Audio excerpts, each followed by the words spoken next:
How much gold and silver do you really need? Ladies and gentlemen, let's get straight to the point. If you've been following the recent turmoil around Black Monday, then you already understand what's happening. You know the pricing mechanism is broken. You know the Shanghai arbitrage is flashing red. And you know the banks are cornered. But right now, you need to stop staring at the ticker. Stop checking the silver price every 5 seconds because price is only a number. It's a symptom of a system that is failing. As we charge directly toward 2026, the most important question is no longer what's the price. The only question that matters is this: do you have enough? And the uncomfortable truth is that most people don't. For the past 4 decades, mainstream financial advisors, the same people paid to sell mutual funds and paper assets, have misled you. They claimed gold and silver were merely insurance. They told you to allocate 5% of your portfolio to metals and then ignore them. That narrative is completely false. It's a carefully crafted story meant to keep you trapped in a losing system. Today we're going to dismantle that myth using simple, undeniable math. We'll examine the real purchasing power of gold and silver. We'll explain why the so-called 5% rule becomes a death sentence in 2026. And we'll lay out the concrete numbers, the actual ounces you need to hold to make it through the transition that is already underway. We warned that this year would be unstable. Throughout 2024, mainstream commentators pushed the idea that the United States would sell its gold to buy Bitcoin. They promoted the crypto hype. They insisted the S&P 500 was the only place to be. Now, as we approach the end of 2025, the results speak for themselves. Gold and silver are posting their strongest gains since 1979. They are outperforming the S&P 500. They are outperforming Bitcoin, which is down 8% on the year, while precious metals are moving straight up. And all of this is happening as the global geopolitical system rushes to accumulate tangible physical assets. And all of this is happening as the global geopolitical system rushes to accumulate tangible physical assets. So let's cut through the distraction. Let's focus on the Great Reset in value and determine exactly how much metal you need to be holding when the clock strikes midnight on New Year's Eve. Many people are looking at silver touching $70 today and saying to themselves, "I missed it. It's too expensive. This has to be a bubble." That thinking comes from reading the chart the wrong way. We are not in a bubble at all. What we are seeing is the collapse of a reverse bubble. For more than a decade, silver was held down artificially. In fact, it was the only major asset in the world that was cheaper in 2020 than it was back in 1980. While gold has been printing new nominal highs in virtually every currency since late 2023, silver has trailed behind. It only recently managed to break above its 2011 peak when priced in Swiss francs. But here's the reality as we head into 2026. Silver has years of catching up ahead of it. It still hasn't surpassed its inflation-adjusted highs. And this isn't about the official CPI figures that governments like to promote.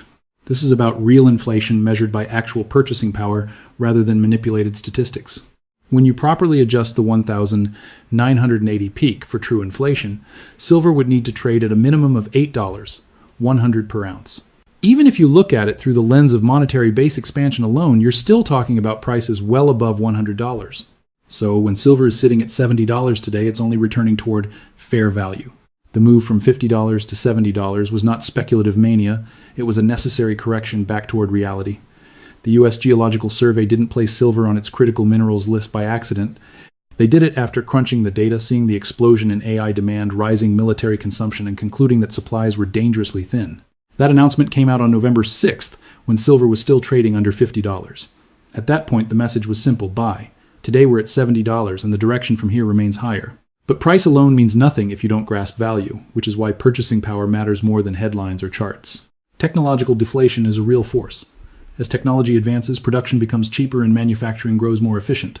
Yet those savings rarely show up at the checkout counter because fiat currencies are debased faster than technology can offset.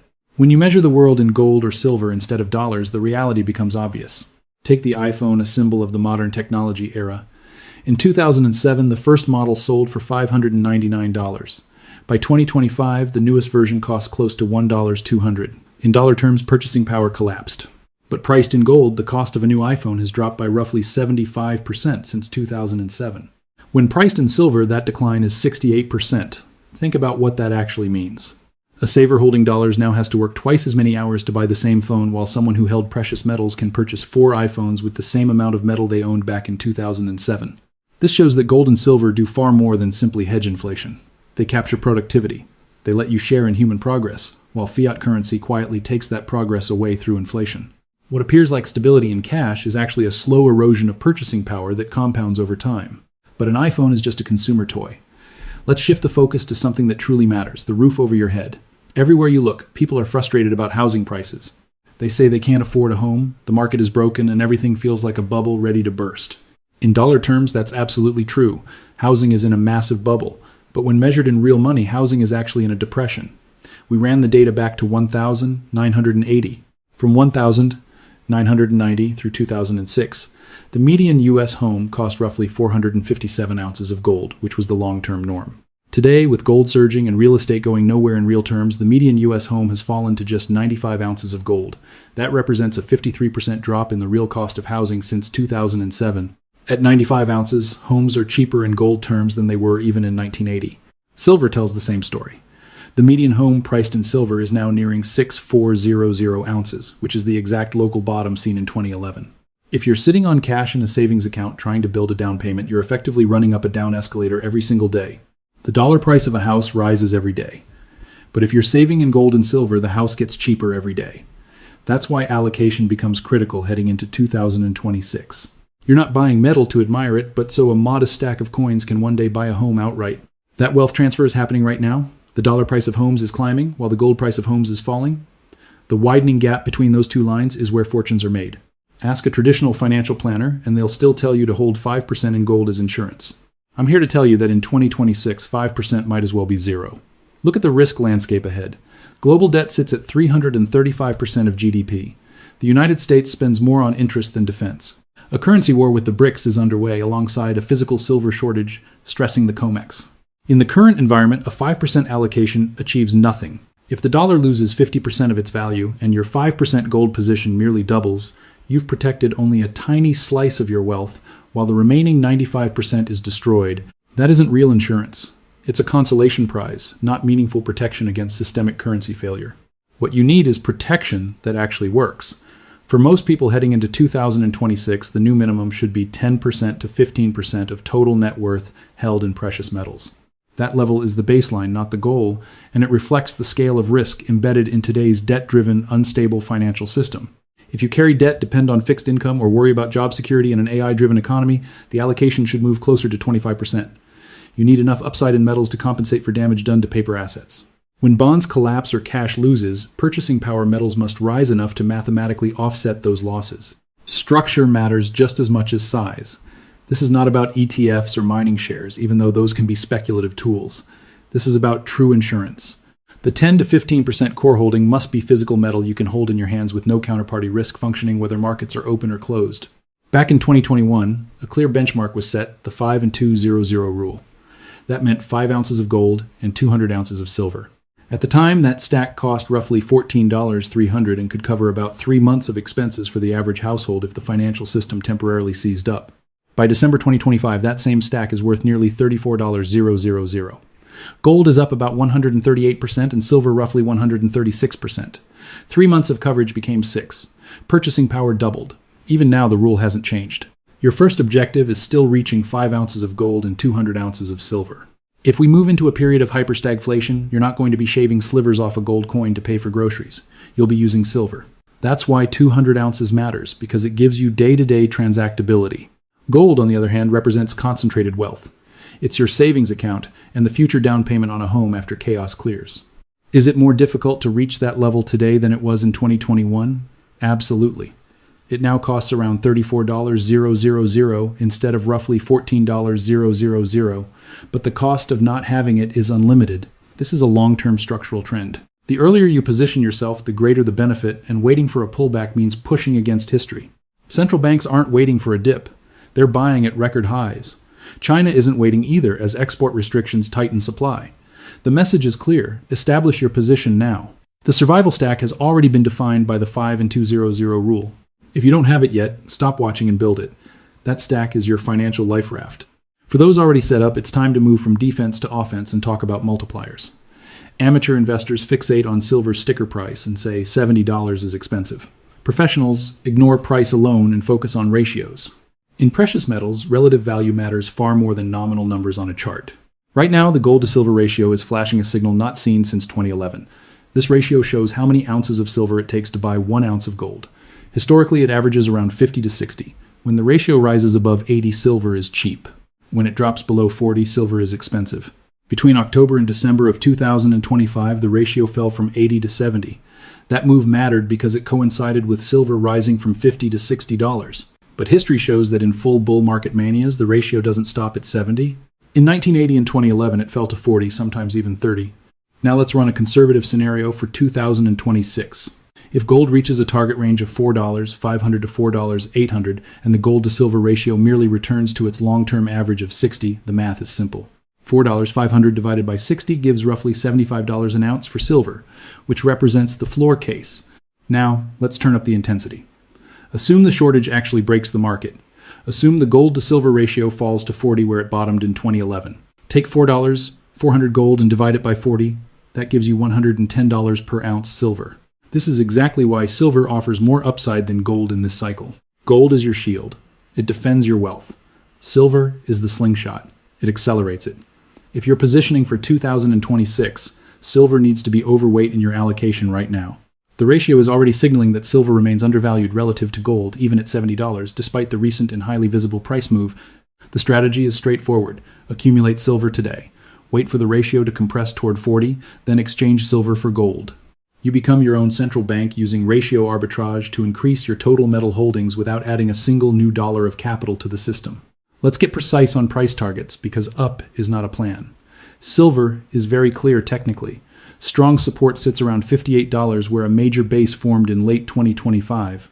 The next critical resistance is $74, a Fibonacci extension from the 2011 peak that algorithmic traders closely respect. Once silver breaks through $74, there is effectively no resistance until $100. This zone is what we call the air pocket. When an asset enters an air pocket, price movement becomes violent. A move from $74 to $90 in a single week is entirely possible under these market conditions. Now look at gold. It's hovering near record highs, but the key level is the 50-day moving average around $4.100. Throughout this rally, that level has acted like a springboard. Applying realistic ratio targets a return to the 2021 support zone near 65 points to gold around $4.100 inches, 2026. That fits perfectly with the broader debt cycle. U.S. debt is compounding. Interest costs are compounding. Gold is simply reflecting that math. A $4.800 gold price isn't fantasy. It's the numerical consequence of more than $40 trillion in federal debt colliding with a broken monetary system. I need to stop here and issue a serious warning. These bullish scenarios can tempt people to use leverage. Don't. We are entering volatility clustering. Markets don't move smoothly. Long periods of calm are followed by sudden violent bursts of chaos, and 2026 will be one of those chaotic clusters. You will see days when silver drops $10 an hour, and mornings when gold is suddenly down $200 because a hedge fund blew up on margin. These are not collapses, they are shakeouts. If you're leveraged, those swings will destroy you and force selling right before prices surge higher. That's why physical ownership matters. Physical metal has no margin call and no leverage.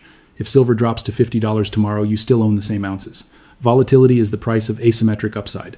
If you can't tolerate a 20% drawdown, you're not entitled to a 100% gain. So when do you sell? If you sell silver back into dollars, you've already failed. The real exit strategy is rotation. You exchange metals for undervalued real assets like housing and land.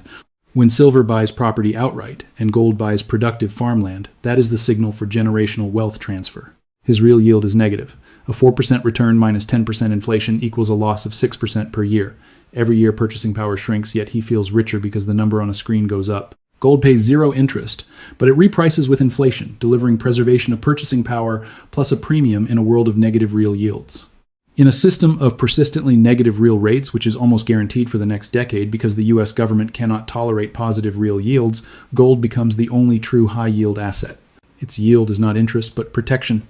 Don't be tempted by a 4% bank yield. It's a trap. It's the cheese in the mousetrap designed to keep savers compliant. Everything discussed so far, ratios, charts, and supply shortages, belongs to finance, a numbers game. What comes next is not about numbers. It's about power. You cannot understand where gold and silver are headed in 2026 without understanding the battle being fought over the global monetary system and who controls the rules that govern money itself.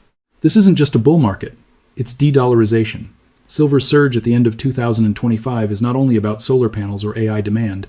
Challengers to the US dollar, BRICS nations, the global south, and major energy producers identified the pressure point. They realized they don't need missiles to weaken the West, only physical metal. For 50 years, the world ran on the petrodollar. Oil was sold in dollars, forcing global demand for US currency. The US printed dollars, imported goods, and exported inflation. That system worked until it broke. In 2024, the deal ended when Saudi Arabia aligned with the BRICS. By 2025, oil trades began settling in yuan rupees and gold. When China buys oil from Iran or India buys oil from Russia, those sellers don't want weak local currencies. Russia doesn't want rupees. It can't use globally. Those trade surpluses are converted into physical gold. This hidden bid supports the market. It's not hedge funds or retail buyers, but sovereign nations settling trade in bullion. In 2022, $300 billion of Russian reserves were frozen. Every central bank learned the same lesson. Wealth held in dollars is conditional. It exists by permission. Gold requires no permission. Silver requires no permission. That's why the Shanghai premium exists. China is draining physical metal from Western markets to build a financial firewall. In a world where the dollar is used as a weapon, whoever controls the metal controls the rules. So the real question isn't how much you need, but what you want to hold. The currency of a declining empire, or the asset being accumulated by rising powers, the smart money has already made its decision. There is no bigger contradiction than a central banker. Publicly, they say gold isn't money and inflation is controlled. Privately, they act very differently. In 2024 and 2025, central banks bought more gold than at any time in recorded history. China, Poland, Singapore, Turkey, India, and the Czech Republic all accumulated metal aggressively. If gold were a useless rock, the most powerful monetary institutions on earth wouldn't be stockpiling it. They understand the system is insolvent and the debt math doesn't work. A reset is inevitable. When it comes through revaluation or a new digital system, they will need real collateral. Faith and credit will not be enough this time.